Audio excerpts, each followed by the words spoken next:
একসময় যুক্তরাষ্ট্রে ট্যাক্সি চালাতেন বাংলাদেশি এক যুবক। প্রতিদিনের মতো একদিন একজন যাত্রীকে নিয়ে গিয়েছিলেন একটি ছোট্ট বাগানে। কিন্তু সেই বাগান শুধু একটি জায়গা ছিল না, ছিল একটি স্বপ্নের বীজ। সেই স্বপ্ন নিয়ে দেশে ফিরেছিলেন তিনি। আজ পটুয়াখালীর বাউফল উপজেলার শৌলা গ্রামে ২১ একর জমির উপর দাঁড়িয়ে আছে প্রকৃতি, কৃষি আর বিনোদনের এক অনন্য সমন্বয় নূরজাহান গার্ডেন। ক্যামেরার চোখে চারদিকে সবুজের সমারোহ, সারি সারি ফলের গাছ, অসংখ্য পাখির কিচিরমিচির, স্বচ্ছ পানি পুকুর আর প্রকৃতির শান্ত পরিবেশ। এইটা আমি একসময় আমেরিকা থাকতাম, আমেরিকায় লেখাপড়া করছি। সেখান থেকে একসময় পার্ট টাইম, আপনারা জানেন আমেরিকার মতো জায়গায় কাজ করার সুযোগ আছে। আমি ট্যাক্সি চালাইতাম একসময়। ওই ট্যাক্সি চালানোর সময় আমাকে এক কাস্টমার আমাকে নিয়ে গেলো একটা বাগানে, ছোট্ট একটা বাগানে। তখন আমি ভাবলাম এরকম বাগান তো আমরা করতে পারি। সেটা যদিও ছোটো ছিল, কিন্তু সুসজ্জিতভাবে সাজানো ছিল। আমিও ওইটা দেখে আমি উদ্বুদ্ধ হয়ে আমি কিন্তু আমেরিকা থেকে দেশে ব্যাক করি, এবং দেশে এসে আমি একটা বাগানের পরিকল্পনা করি, এবং সেটা আস্তে আস্তে এই পর্যন্ত নিয়ে আসি। আর পাশাপাশি আরেকটা এখানে আমি না বললেই না, সেটা হচ্ছে আমার বাপ মায়ের কবর এখানে। আমি চেষ্টা করেছি যে আমাদের নেক্সট জেনারেশন যাতে বাপ মায়ের কবর জিয়ারত করতে আসে, এলাকার মাটির সাথে মানুষের সাথে যাতে সম্পৃক্ততা তাদের থাকে। এই জন্য আমি ভাবলাম এরকম কিছুটা না করলে ওরা এটা টানে ছাড়া এরা আসবে না। ওই ছোট্ট একটা ঘর এইখানে থাকবে, বেড়াবে, আসবে না। এইটার কারণেই আমাকে অনেকটা এইটা গুছানো হইতে হয়েছে, এবং গুছানোর কারণেই এখন, যেমন গত সপ্তাহ আপনারা জান, গতকালকেও আমার ফ্যামিলির সবাই সদস্যের সংখ্যা এখানে ছিল, এবং তারা আজকে চলে গেছে ঢাকাতে।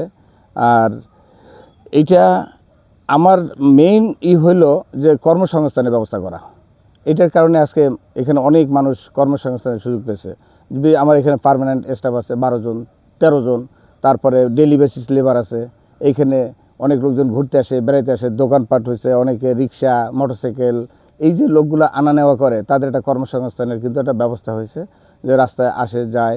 তারপরে মনে করেন এখানে বিশেষ করে আমার একটা টার্গেট ছিল যে এখানে যখনই যাই করি আমি আমার এলাকার লোকজনের বিষমুক্ত শাক সবজি, মাছ, মাংস, ইভেন ফল, এগুলো আমি এইখানেই একটা দোকান দিয়ে রাস্তার উপরে মেইন রোডে, এইখান থেকে আমাদের এলাকার মানুষজনের রিক্সা ভাড়া দিয়ে বা গাড়িতে করে বাজার থেকে কিছু আনতে না হয়।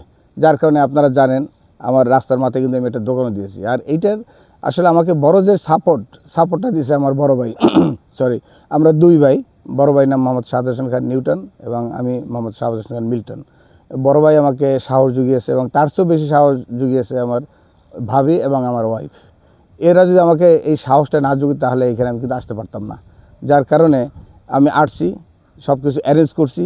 এখন দেখি ভাই ভাবি এদের চেয়ে বেশি সাহস যোগাইতেছে আমাদের এলাকার লোকাল পিপল যারা আছে তারা, এবং আপনারা যারা আছেন এই আমার প্রচার করতেছেন সাংবাদিক ভাইয়েরা বা আমাদের প্রশাসনের যে লোকজন, তারাও আমাকে সহযোগিতা করতেছে।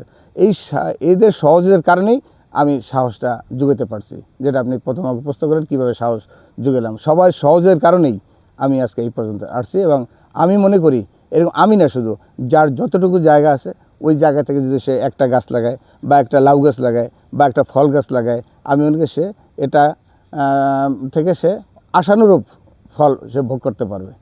আরেকটা জিনিস আমি বলি আপনাদেরকে, মাটিকে কিন্তু ঘুষ দেওয়া লাগে না। মাটিকে খালি পুঁতবেন, আর কানে কানে যখনই ওইটা রোপণ করবেন মাটি বলে দেবে তুমি 1 মাস পর আসো, তোমাকে আমি কিছু দিব।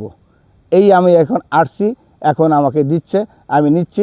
আপনারা আসছেন, প্রচার করছেন, আমার ভালো লাগতেছে, আপনাদেরকে অসংখ্য ধন্যবাদ। তবে আরেকটু পাশাপাশি বলি, সব সময় সর্বসময় আপনারা যদি পজিটিভ চিন্তাধারা করেন আমাদেরকে নিয়ে, তাহলে আমরা আরও দূরে এগিয়ে যেতে পারবো। শুধু পজিটিভ, আর কিচ্ছু না। আপনারা আসলে এই যে আসছেন আমার কথা শুনে, বাগানের কথা শুনে, এই যে আমের কথা শুনে, শাক সবজির কথা শুনে, আমি ধন্যবাদ জানাই।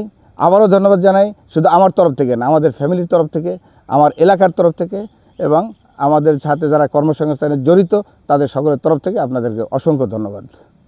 আপনি পার্কটা কত সালে শুরু করেন?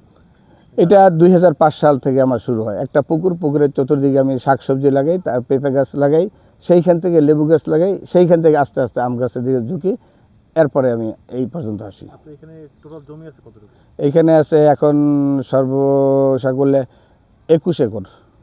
21 একর। আপনি এখন এই আমার পুকুরে মাছ চাষ করি, যেমন আমার এখানে পুকুর আছে এখন প্রায় 24টার মতো, ছোট বড় মিলে 24টার মতো এখানে আমি মাছের পোনা চাষ করি, রেণু বিক্রি করি। এবং আরও মজার ব্যাপার হচ্ছে গতকালকে আমি দেখি লাইন দিয়ে গাড়ি দাঁড়িয়ে আছে, কি কোথা থেকে আসছে, হাজিরার থেকে, কোথা থেকে আসছে, দুমকি থেকে, কোথা থেকে আসছে, 10 মিনিট থেকে, এরা মাছের পোনা নিতে আসছে।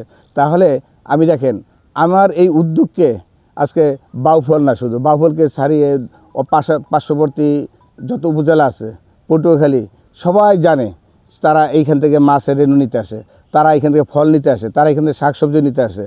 এবং আমার নারিকেল, বিশেষ করে নারিকেল, এইটা চারা করবে 10 মিনিট থেকে আসে আমার এখানে, আগে বুকিং দিয়ে রাখে, আমাকে 50টা নারকেল দেবেন, আমি চারা করব।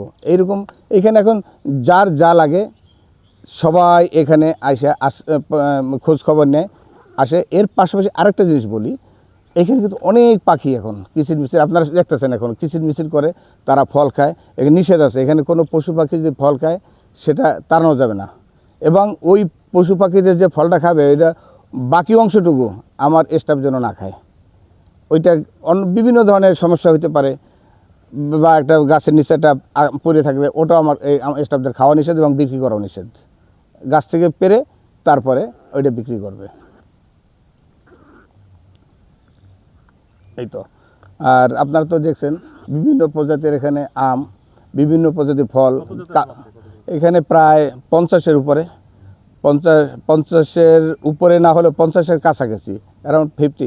আর আরেকটা জিনিস শুধু আমই না, এখানে আমের পাশাপাশি আমার এমনভাবে সৃষ্টি করা, এখানে আমার ফ্যামিলি বা আপনারা যারা এখানে আসবেন, যেই সিজনে আসবেন সেই সিজনে ফল যেন এখানে থাকে, ওইভাবে এখানে আমার অ্যারেঞ্জ করা।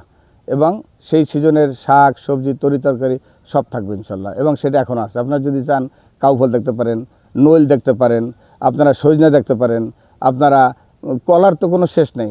কলা হয়েছে আইটা কলা থেকে শুরু করে বাংলা কলা, সাগর কলা, সবজি কলা, যত ধরনের কলা আছে সব আছে। আর এখানে আরেকটা জিনিস আমি করতেছি, যেটা আপনি অবাক হবেন, আমাদের এলাকায় কিন্তু এখন খেজুরের রস পাওয়া যায় না। দেশি খেজুরের রস কিন্তু এখন নাই বললেই চলে। আমি এখন বিভিন্ন জায়গায় যখনই যেখানে জায়গা পাই সেখানে আমি খেজুর গাছ লাগাই। এবং আশা করি আমি খেজুরের রসও এই বাউফল থানার সর্বত্র জায়গায় আমি সাপ্লাই দিতে পারবো ইনশাল্লাহ। খেজুরকে আপনি বাগানের ভিতরেই লাগান? হ্যাঁ, না ভিতরেই আপনার দেখেন সামনেই আমার খেজুর গাছ। কোনো খেজুর গাছ আমি কাটতে দিই না কাউকে, খেজুর গাছ, সুপারি গাছ, যা আছে আপনি ওই ওই বিশেষ করে তরমুজ, এখানে কিন্তু তরমুজ, লেকের পাড়ে কিন্তু তরমুজও চাষ হয়। আপনি একটু সামনে গেলে দেখবেন তরমুজ চাষ হইতেছে, এবং এটা বাইরের তরমুজ, এবং প্রচুর পরিমাণে ফলন হয়। মিষ্টি কুমড়া, লাউ, কারণ আমার আবার এখানে হরিণ আছে, 8টা হরিণ আছে বর্তমানে।